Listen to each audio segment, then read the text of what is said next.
Allez. Et tout ce que vous avez toujours voulu savoir sur Tintin, c'est dans un livre qui paraît ces jours-ci, La vraie vérité sur Tintin. Un ouvrage signé Albert Algou, le grand fan du célèbre reporter belge. On y découvre tous les secrets de Tintin, notamment la Castafiore. A-t-elle vraiment existé ou plus qu'aucun dans l'île Noire? Est-ce que Tintin portait un slip sous son kilt? Et oui, il se pose la question, Sébastien Bordenave. L'ouvrage recense avec gourmandise les inspirations plus ou moins conscientes d'Hergé. Ainsi, Benjamin Rabier, illustrateur du début du XXe siècle, inventeur du dessin de la vache qui rit, avait lui aussi créé un personnage qui s'appelait Tintin Lutin.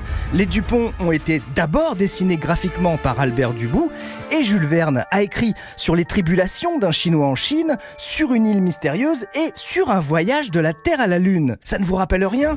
Mais le livre La vérité sur Tintin répond surtout avec sérieux à des questions qu'on ne s'était jamais posées. Par exemple, Milou était un chien ou une chienne? Et Tintin, dans l'île Noire, porte-t-il le kilt comme il faut traditionnellement le faire en Écosse?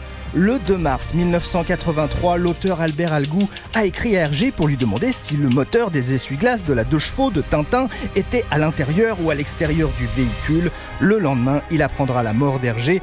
Depuis, on n'en a pas fini d'explorer la planète Tintin. Je dirais même plus, enfin vous connaissez la suite. Sébastien Bordenave.